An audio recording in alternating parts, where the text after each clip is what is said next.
People ask questions in interviews of like, are you interested in directing?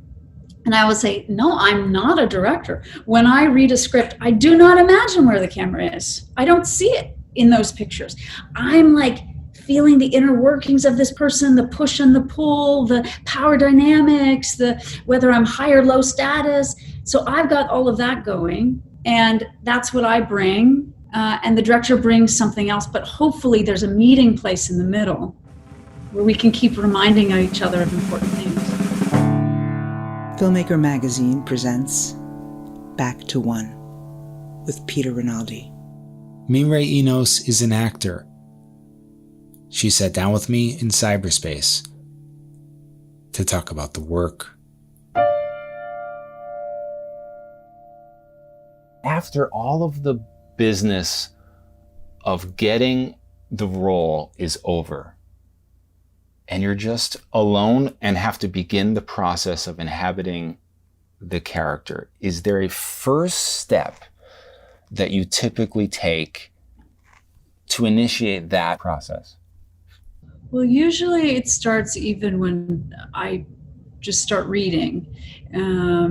Occasionally, I do get cast in a part that I don't have an immediate connection to, but usually not. Like usually the parts that I end up saying yes to or that I end up doing are ones that even when I just read through it, I start to hear it. There's something in the world that the writer has created that's vivid enough that I can start to hear what the music of it is and to hear myself within that music. So that's step one. And then I, you know, I'm signed on, I'm doing it.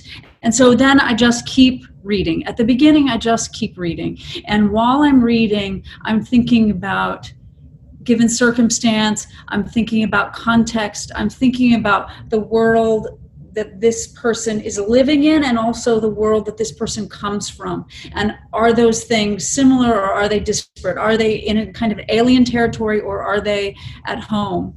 And then obviously the goals of the person, the personal blocks standing in the way from the goal, the external blocks that are standing in their way, and their point of view about the situation. But I have to interrupt because you were making emotion like as if it's layers, right? Yeah, totally. And that just is interesting because as you were saying all of this was making sense. But I was thinking like, how does this not get overwhelming in the moment? You build and build and build your world in your private time. And then when you show up to do whatever scene, whatever the story is today, you actually think, I should just say I think very little about those things. I've put them in, they're ruminating. They're working, yeah. They're working. Yeah. And then in the moment of the actual conversation, what's most important then is a curiosity about the other person or the other people that I'm in the conversation with. Yeah. So all of that work comes before, and then once I'm there, the energy goes into the other people. Because ultimately, curiosity between human beings, while trying to get something, whatever that is, that's where that lightning in a bottle happens, is two people with different needs, you know, meeting in a space and seeing what happens. When that layering work of all of this examinations and rereading of the script and finding things and adding things and all of that is not done, and the person just comes to set and they're just focusing on the interpersonal things, I'm imagining that there's still a lightning there, but yeah. but the thing that's not there is what is some kind of depth, like you were saying, that's all that's working there, and that's not. That stuff isn't working and playing around. There's not a depth of context. I mean, there's like a million different ways that you can tell a story. And assuming that we're talking about actors who are good at what they do, it's not even about like doing bad work. It's like, what is the best way to tell the story? What is the most interesting way to tell the story? How much can we bring to the story? no understanding that there's 1,000 options. And I think that's what that kind of preparation does, is it just creates depth, and it means that your instincts in the moment are complex instincts instead of just surface instincts. Yes, yes. During the play Invention of Love, you talk about Tom Stoppard coming and talking about the world this play is set in. And you said that he instilled something in you about the importance of story. And I always thought like somehow I can't get my arms around. A lot of actors say this, like knowing the story, knowing the importance of story, knowing storycraft is so important for the role of the actor, which is something I can't fully wrap my arms around. But speak about that a little bit, about knowing the importance of story. Well, I started in the theater, and obviously in a play, in a similar way to a film, the beginning, middle, and end, and what you're building. What's different about a play is that obviously you tell that arc in one every night. You tell it in one drive. And so the director of a play really he's a conductor. He's shaping, I keep using the reference of music, but he's shaping the music of the play. And it's so essential to understand your story. Like, what is the story you want the audience to receive? And what Tom Stoppard did is, he's such a freakishly brilliant mind. And he came and he basically educated us on the world of the play, the poetry of the time, the social context. He just educated us on every detail, and it was a masterclass. It was just incredible to sit and listen. And what I took away from that is that to be the best actor one can be, you have to approach it with intelligence. You have to really deep dive, and then especially when you move into the context of film, where you're shooting it all chopped up. So if you don't understand yourself, what the arc of the story is, what the emotional journey of the story is, it's so easy to let things fall through the cracks. And obviously you have directors there to help you, and that relationship is so invaluable, because between the two of you, hopefully, and your fellow actors, hopefully you can not let important things fall through the crack. But if you take your eye off the ball of what is the journey of this person? Where am I in the journey? What are the social references? What are the personal references?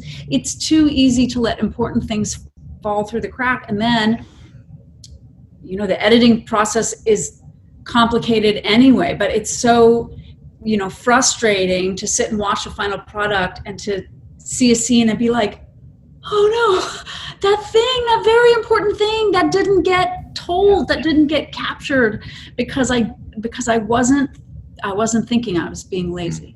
See, that's so interesting. And that really does make me think, should that really all be on the actor? Isn't that director really should be there and on top of that? Absolutely. The director should absolutely be on top of that. But also the director has a lot going on too. Yeah. The director is thinking about camera. Because film is also a visual medium. So, you have to be using the camera to tell the story too, and all of that.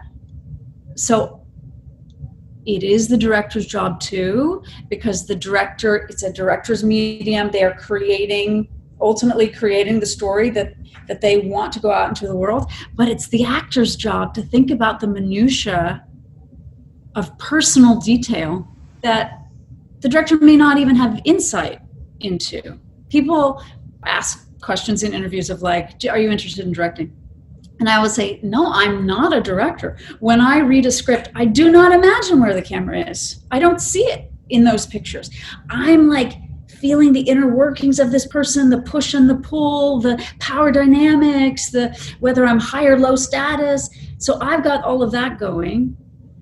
And that's what I bring. and the director brings something else, but hopefully there's a meeting place in the middle where we can keep reminding each other of important things.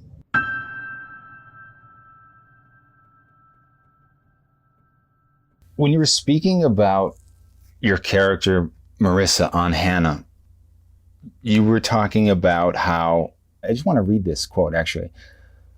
Someone who has a secret that they're hiding from the world, you get to reveal that to the camera.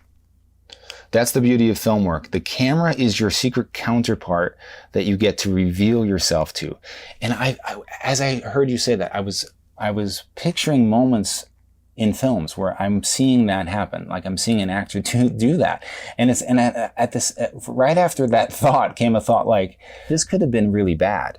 Like if they were like winking, you know what I mean? Like it's between me and you, buddy, you know, like audience, you know, I mean, so that, that kind of work. And I know that some actors don't like to watch themselves, but how do you really know you're hitting that in the right way?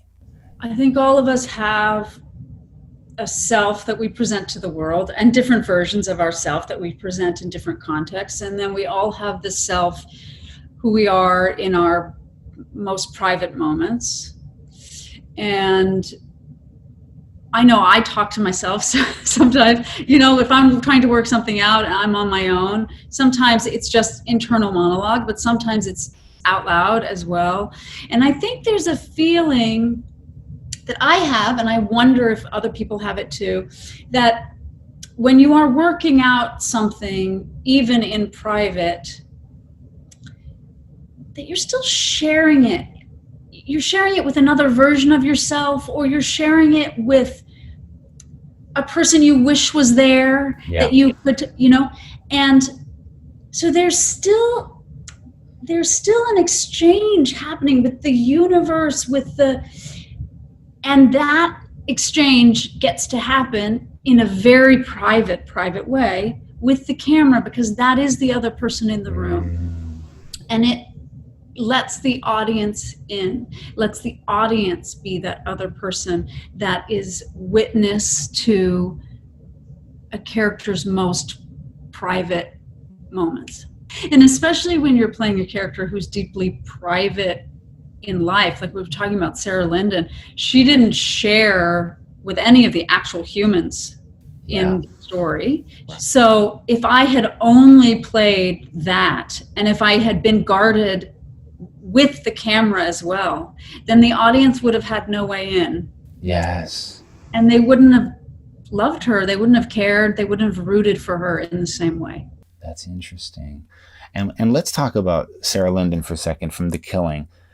When the show gets to be like 4 seasons and you have to take on the character again, just speaking strictly about the relationship you have to her, not about all the other things like the excitement of having a job for another year. Like some people do plays for 2 years, you know, and it's the same, but it's the same story every night, you know, but this is an arc. This is a thing you're living, you begin to live out somebody.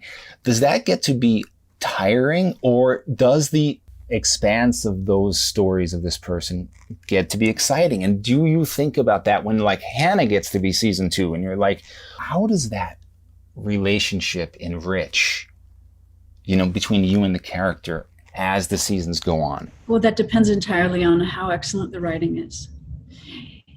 If the writing gets tired and stale and the same story is being played out over and over, then as an actor, it's hard to stay inspired. Luckily, that was absolutely not the case with incredible Veena Sud, who did The Killing. I mean, her world just kept getting deeper and deeper and more complex. And you know, she's so brilliant. She had laid in the breadcrumbs for season 3 and 4 in the pilot episode.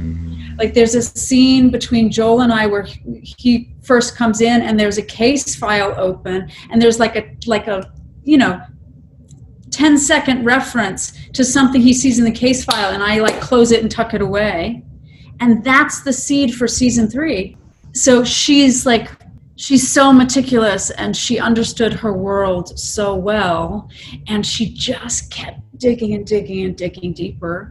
And so it was an absolute pleasure to do that. Again, David Farr is an incredible writer. Marissa's character going into season 2, she's even, if it's possible, she's even more veiled. I think there's less opportunity to reveal herself than with Sarah. So it's a different relationship with Marissa. It's and it's a different genre too. So there's a lot of attention paid to like what is the world in the genre that we're building.